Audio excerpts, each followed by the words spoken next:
مرحبا أعزائي المتابعين، كيفكم؟ بتمنى تكونوا بأحسن حال وأموركم كلها بأفضل ما يكون. اليوم فيديو جديد على اليوتيوب، حيكون موضوع شوي مختلف عن المواضيع اللي نزلناها قبل هيك.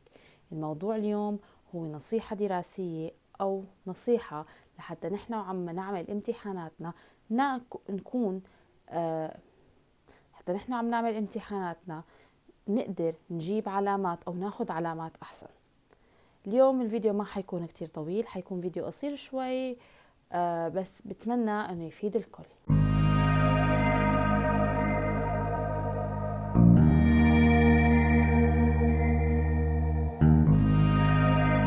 في خطأ كطلاب نحن دائما بنرتكبه اثناء ما بنكون عم ناخد امتحاننا او عم نحل الاسئلة اللي عم نتدرب عليها مشان الامتحانات.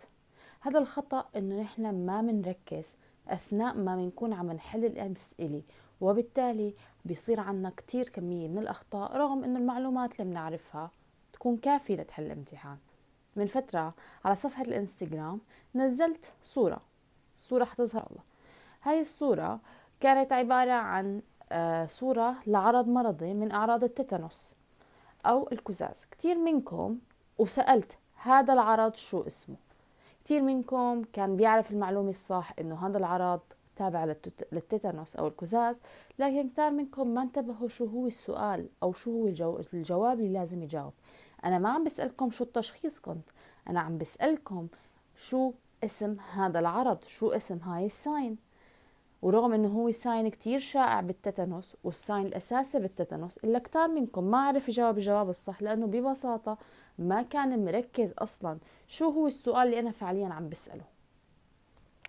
ليش عم بحكي هذا الكلام؟ هذا الكلام انا عم بحكيه لانه اغلب امتحاناتنا نحن عم ناخدها بنغلط نفس هذا الغلط. بنكون عندنا كمية كافية من المعلومات لحتى نجاوب الامتحان بشكل صحيح ونحصل على علامات ممتازة، لكن للأسف ما بنقدر نجيب علامات مميزة لأنه ما بنركز نحن شو عم نقرأ، ما بنركز السؤال بالضبط شو بده. ممكن ما يكون هو عم يسأل عن التشخيص اللي بدهم اياه واللي انا بعرفه منيح، بينما عم يسأل كيف بيتعالج هذا التشخيص، او حتى كيف ممكن بيكون البرزنتيشنز تبع هذا التشخيص. هذا خطأ كتير شائع كلياتنا بنرتكبه اثناء حل الامتحانات.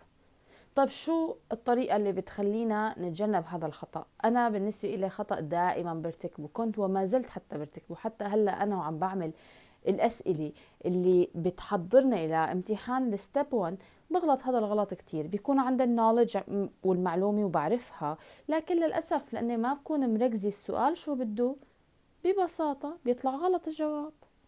لهيك هذا الفيديو أنا اليوم عملته لنتشارك طرق ممكن نحن نستغلها لحتى نتجنب هذا الغلط. أول شيء نقرأ السؤال شوي شوي. بعرف إنه أغلب الامتحانات إلى مؤقت، وهذا المؤقت نحن لازم نتغلب عليه ونحل الأسئلة قبل ما تنتهي المؤقت. لكن إذا استعجلنا بحل الأسئلة أو بقراية الأسئلة مو معناتها إنه حنحل أسرع، للأسف معناها إنه حنحل غلط باغلب الحالات. لهيك نتاكد من اول اما حنحل غلط او انه نحن حنضطر نرجع نعيد السؤال مره ثانيه ونقرا. لهيك من وجهه نظري، وهاي وجهه نظر اغلب الناس اللي بتحل اسئله بتكون عندها، انه اول شيء لازم نعمله بدال ما نحن نقرا السؤال بسرعه اول مره نقرا يكون بكامل تركيزنا. يعني نقرا السؤال ونفهم بالضبط هو شو بده. هل هو بده الجواب الصح انه اي مما يلي هو الاكثر دقة او اكثر صحة، ولا اي مما يلي يعتبر غلط؟ كثير من الاسئلة اللي بتجينا بتكون اي مما يلي هو الصح فيما يتعلق بالموضوع الفلاني، او اي مما يلي يعتبر خطأ فيما يتعلق بالموضوع الفلاني. ولانه ما بننتبه نحن شو بدهم بالسؤال، بينتهي فينا الامر انه احنا نجاوب السؤال غلط لانه ما ركزنا، ما قرينا السؤال بشكل صحيح. لما بنقراه من أول مرة بشكل صحيح بيكون عنا طريقة وبيكون عنا وقت إنه نستوعب هذا السؤال من أول مرة شو هو طالب وشو بده مننا. بعد ما بنقرأ السؤال بشكل بطيء أو بمعنى أصح بشكل متروي ونقدر نفهم هو شو بده، إذا كان الامتحان paper based يعني عبارة عن ورقة ونحن بنحل من فوقها، ممكن بقلم رصاص أو حتى بقلم أزرق نحن وعم نقرأ السؤال نحدد شو الأشياء اللي هو طالبها. هل هو طالب أيهما أكثر صحة؟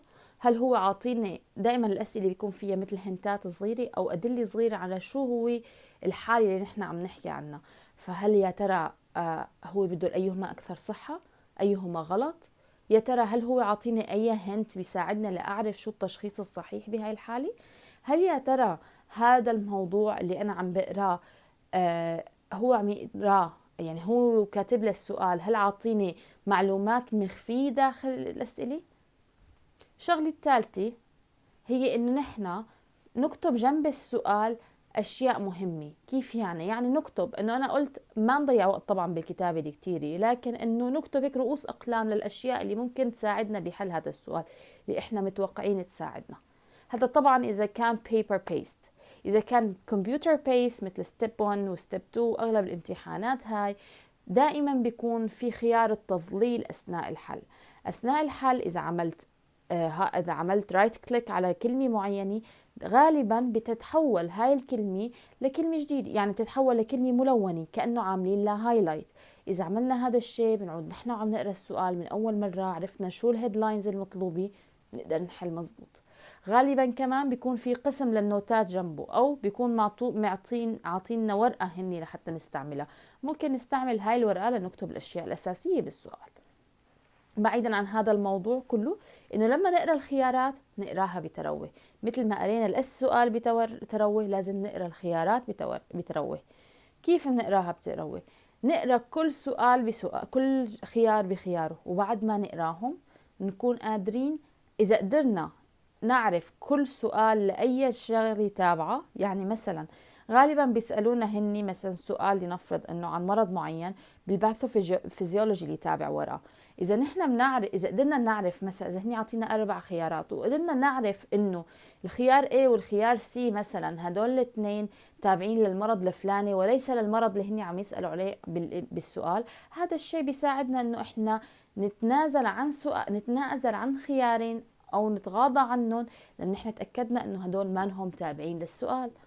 بيصير الخيار عنا مطروح بين فقرتين بس او بين شقين من الاختيارات بدل ما كان مطروح بين 4. هاي الاشياء اللي انا بنصح فيها اي طالب لما بده يحل اسئله. يمكن في شغله كمان انا بحب انصح فيها، وهي انه لا تغير جوابك. 90% من الحالات الجواب الاولاني هو الجواب الصح، إذا غيرته غالبا حيطلع غلط. لهيك لا تغير جوابك. يمكن تسألوني شو الإحصائيات ورا الموضوع، ما حقولكم إنه أنا بعرف فعلا، دراسة بتحكي بالقصة، لكن هاي من تجربتي الشخصية. كل ما بغير سؤال، أنا وأصدقائي حتى مرت علي كتير، كل ما بغير جواب سؤال 90% اللي حغيره حيطلع هو الجواب الغلط. وبس هذا هو اللي أنا حبيت أحكي عنه اليوم، شوية هنتات كيف ممكن ناخد علامات أحسن بالاختبارات اللي عنا إياها واللي جاي، سواء كانت اختبارات وطنية أو اختبارات زمالي أو اختبارات ممارسة أو حتى اختبارات الجامعة. هاي الطرق إذا اتبعناها، وبالذات باختبارات الطب نظرني ما بعرف كيف باقي المواد، كيف باقي الجامعات بتختبر، إذا عرفنا نتبع هاي الخطوات بشكل كتير منيح بإذن الله بنجيب علامات كتير ممتازة. ودمتم بصحة وخير، وإن شاء الله يا رب يكون الفيديو عجبكم. إذا عجبكم الفيديو لا تنسوا اللايك، شير والكومنت، وتبعتوا لكل أصدقائكم، وشاركوني تجاربكم بلحظات غيرتوا فيها الجواب بآخر لحظة وندمتوا عليها. بس هاي النهاية. لا تنسوا تعملوا سبسكرايب للقناة وتفعلوا زر الاشتراك لتوصلكم إشعارات من قناتنا بأنه نزل فيديو جديد. دمتم بصحة وخير، وبشوفكم إن شاء الله الأسبوع الجاي. مع السلامة. Hey guys, how are you? I hope you're doing well. This is a new video on the channel, and it's gonna be a small little hints about how to take an exam, how to take the exam and make sure to get good marks even if it's your first time taking the exam. So I hope you're doing very well, and after the intro we're gonna start.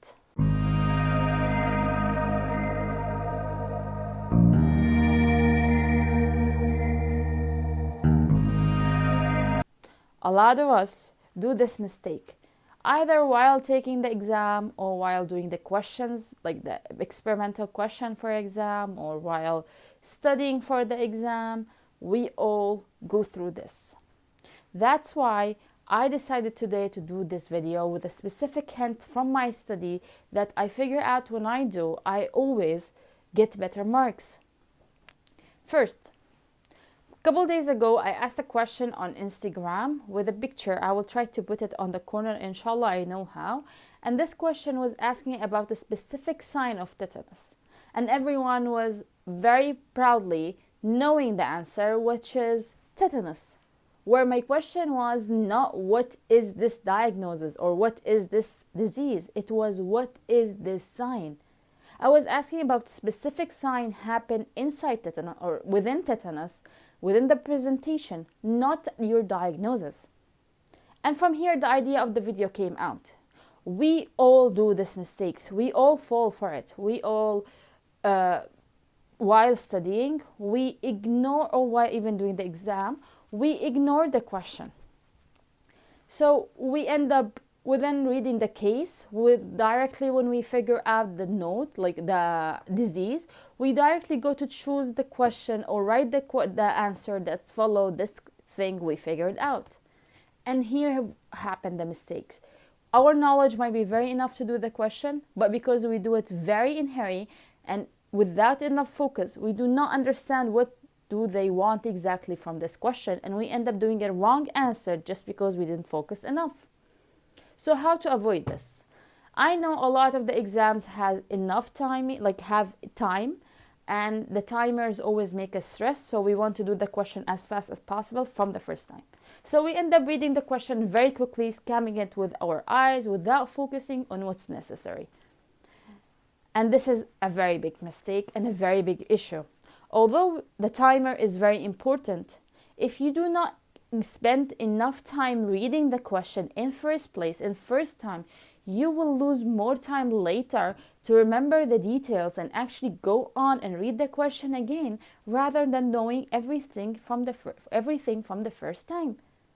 So we end up reading the question very quickly and then go to the answers, and we figure out that no, I was suspecting that the question will be not like that. It was about the diagnosis, but they're asking about the treatment, for example. So now I'm shocked because I didn't really read the question well. So read the question, guys. Spend enough time with the question.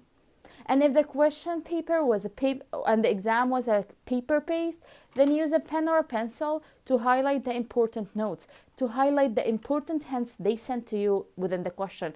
Majority of the exams do that.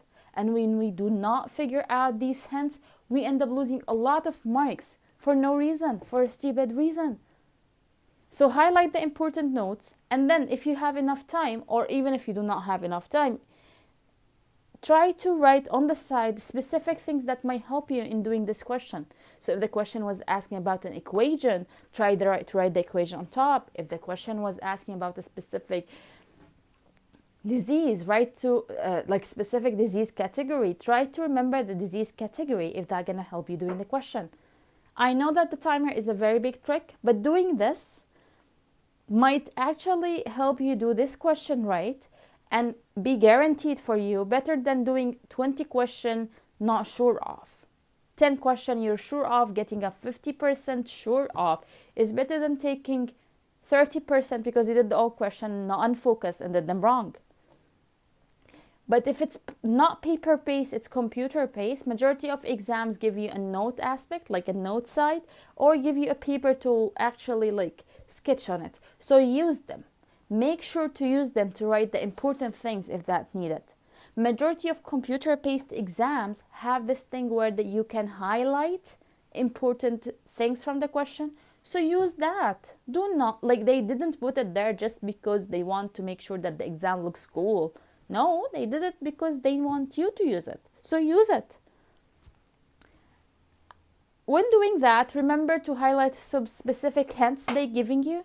Plus, remember to highlight important thing, which is the question itself. What are they asking? Are they asking which one of the following is most accurate?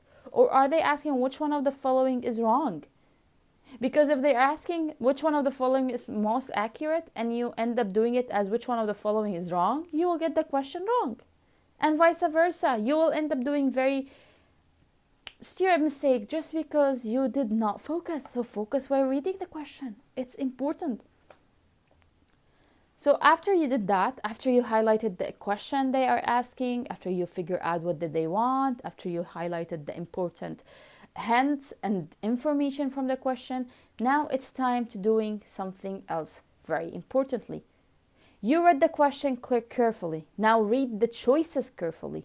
Read each one of them very carefully to not ignore specific things that within the answers. Sometimes the whole sentence would be correct, except that in the end they didn't write with, they wrote without. So you end up choosing this because the knowledge, for example, let's say that the question was saying which one of the following is most accurate, and then you read the choices and one of them say that A plus B, for example, without C equal A. Let's say it's like that. And then you chose this one because you know that it's without C equal A. That's true. But because you didn't realize that in the answers it was written with C equal A, so you end up getting a wrong question just because you didn't read it carefully. So read the choices carefully. After you read the choices carefully, try to eliminate. Elimination is one of the most important ways to solve questions, because when you are sure that when you have A, B, C, D, 4 choices, and you end up eliminating A and C, for example, because A is for diseases of, for example, eye cell disease, and C is for Klippenter disease, where the question is asking about, I don't know, Niemann-Pick disease. When you are answering this and you know that A and C is not related to this disease and you eliminating them, so now you are between two answers, which is B and D. And that's easier to choose between 2 answers, is way easier than to choose between 4. So eliminate. Elimination is very important. Final rule, do not change your answers. Do not change them. When you do a question and you end up choosing an answer, do not change this answer. 90% of times, your first choice is the right choice. So when you end up changing it, you end up taking a wrong answer. And if you're going to ask me why, is there any kind of resources for your data? I would say no. This is based on my experience and my friend's experience. Whenever I choose a question, I choose an answer in my exam, and I end up changing it, it's 90% going to be wrong. I chose the right one in the first place, and then because I was so untrusting my brain, I did the wrong answer. So yeah, trust your brain. Do not change answers. And this is the end of the video. It's just a few tips from my experience to get better marks while doing your exam. I hope you're doing well. I hope you liked this video. If you liked this video, like, share, and comment. Comment with one of your most weird and awkward moment where you changed an answer. And let's see your experiences with that. And don't forget to subscribe the channel and turn on the notification alarm so you get the notification every time you post a new video. So have a nice day and enjoy your weekend, and see you next week.